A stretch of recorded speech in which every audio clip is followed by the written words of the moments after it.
الحمد لله رب العالمين، الصلاة والسلام على رسوله النبي الكريم وعلى آله وأصحابه أجمعين. الحمد لله الذي هدانا لهذا وما كنا لنهتدي لولا أن هدانا. رب اشرح لي صدري ويسر لي أمري واحلل عقدة من لساني يفقهوا قولي. آمین یا رب العالمین. ہم نے سورہ ابراہیم ختم کی ہے اور آج ہم نے سورہ الحجر شروع کرنی ہے. ایک چیز بڑی غور سے نوٹ کریں اور قرآن کے اچھے طالب علم بنیں. اللہ تعالی ہمیں وہ کچھ اس کتاب سے دے گا جو دنیا میں کسی کتاب میں نہیں مل سکتا. میں نے ساری زندگی پڑھنے پڑھانے میں لگائی ہے. الحمدللہ الحمدللہ میں اس نتیجے پر پہنچا ہوں. بہت ساری کتابیں میں نے پڑھی ہیں، ٹیکنیکل بھی اور دینی بھی. آپ یقین مانیں جس شخص نے قرآن کو سمجھ کے پڑھا، اس پر غور و فکر کیا، اس کو وہ کچھ ملے گا جو ساری دنیا کی کتابیں پڑھ کے بھی نہیں ملے گا. آج آپ دیکھیں گے، پہلے آپ نے دیکھا ہے سورہ ابراہیم میں نے آپ کو پڑھائی ہے، اور آخری پارے کی صورتیں جو ہیں وہ ایمانیات سے متعلق ہیں. ایمانیات میں بھی تین چیزوں کا بڑا زبردست ذکر ہے، وہ ہے توحید، رسالت اور آخرت. کیوں؟ باقی جتنے بھی عقائد ہیں، چاہے وہ کتب ہوں چاہے وہ فرشتے ہوں، وہ ساری کی ساری رسالت کے اندر ہی ہے، رسالت کا ایک حصہ ہے.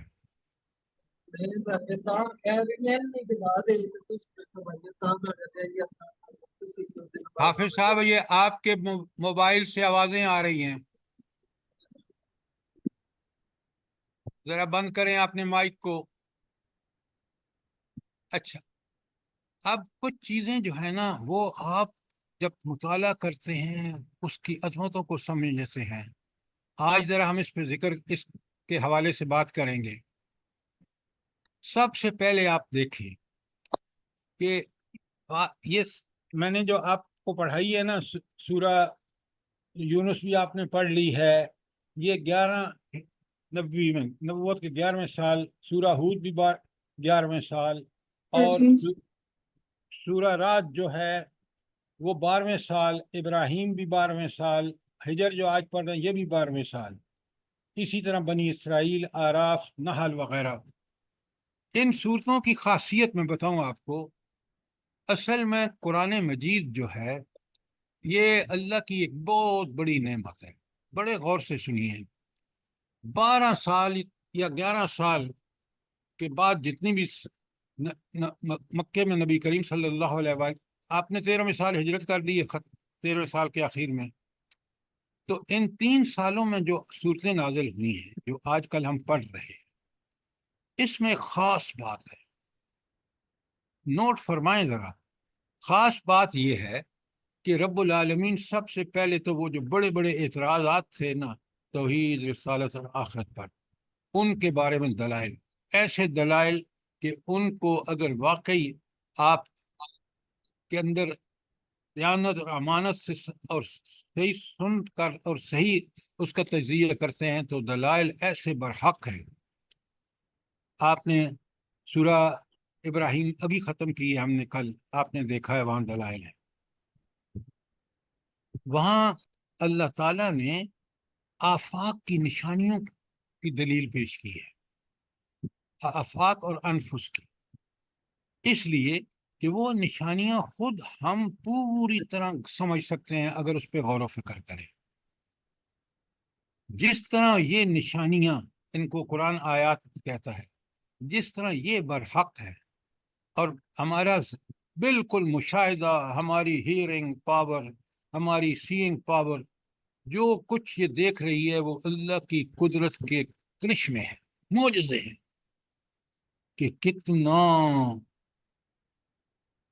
اللہ تعالیٰ کس علم کا مالک ہے، کس اقتدار کا والا بادشاہ ہے، کتنی اس کی باریک بینی سے چیزوں پر نظر ہے، کیسا سمیع ہے، کیسا بصیر ہے. اچھا، جب یہ سب چیزیں ہم کائنات میں اپنے مشاہدے سے سمجھ جاتے ہیں، آیات کائنات اور آیات، تو اس کا فائدہ کیا ہے ہمیں؟ کیوں قرآن بیان کر رہا ہے؟ جلدی بتائیں۔ ہم ثواب کے لیے پڑھتے ہیں نا، کاش ہم اس پہ سوچیں، غور کریں۔ سر جی، اللہ تعالیٰ کی معرفت حاصل ہوتی ہے ہمیں، یقین میں تو اس کا فائدہ یقین کیا میں اضافہ ہوتا ہے، اس کا فائدہ کیا ہوتا ہے؟ یقین میں اضافہ ہوتا ہے، ایمان مضبوط فائدہ ہوتا ہے، کیا ہوتا ہے؟ بالکل آپ نے ٹھیک ایمان کہا، مضبوط ہوتا ہے سر، سر ایمان۔ عمل درست ہمارا ہوتا ہے۔ عمل درست ہوتا ہے۔ آپ بڑے غور سے سنیے، یہ جو باتیں آپ کر رہے ہیں نا، باتیں ٹھیک ہیں، آپ کے الفاظ ٹھیک نہیں ہیں۔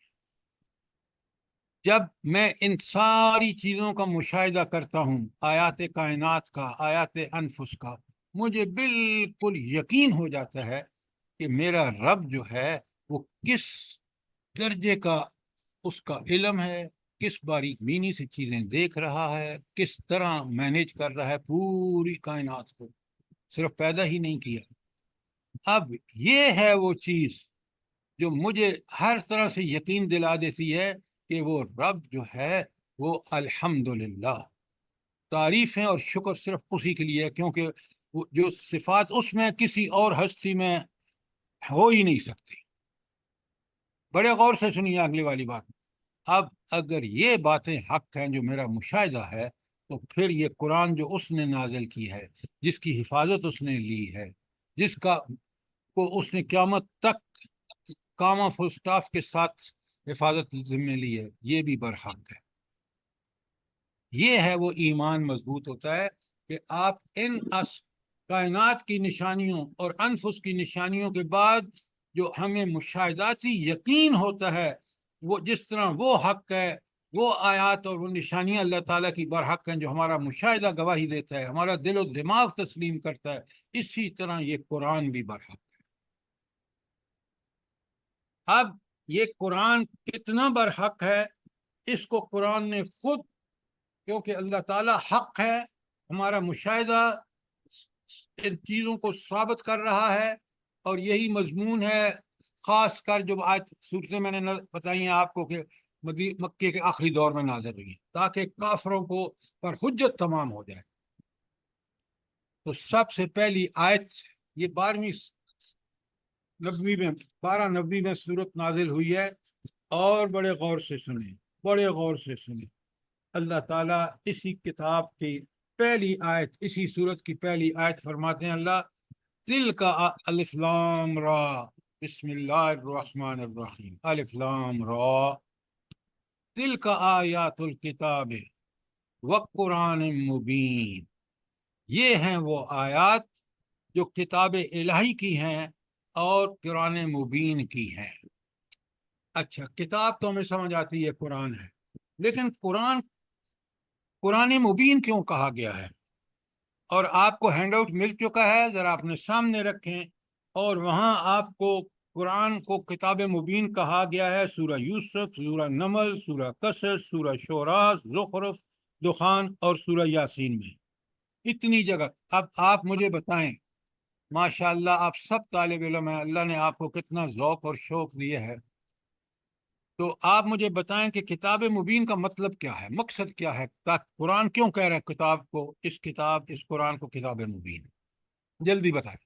سر ہر بات واضح ہے اور فطرت کے مطابق ہے، انسان کی فطرت کے مطابق ہے، ڈاکٹر اس میں صاحبہ، یہ جو بات بات آپ ہے کی ٹھیک ہے، یہ بات آپ کی ٹھیک ہے، لیکن آپ یہ بات جب بیان کر رہے ہیں نا، وہ یقین نہیں جھلک رہا جو بات آپ کر رہے ہیں، اس لیے جو اپنا مدعا بالکل صاف صاف بتا دے۔ اور خالد صاحب، یہ بھی پوری حقیقت نہیں ہے جو آپ نے بیان کی ہے۔ حق ہے، یہ کتاب حق ہے۔ آپ سنیے بڑے غور سے، ذرا قرآن کو سمجھیے نا۔ سب سے پہلی بات، قرآن اس لیے کتاب مبین ہے، قرآن مرض بھی بتاتا ہے، اس مشکل بھی بتاتا ہے، اور مشکل کا حل بھی بتاتا ہے، اس حل کے لیے دلائل بھی دیتا ہے، کھول کھول کے ہمارے سامنے اس مرض کا علاج بیان کرتا ہے۔ دنیا کی کوئی کتاب ایسی نہیں ہے جو کتاب مبین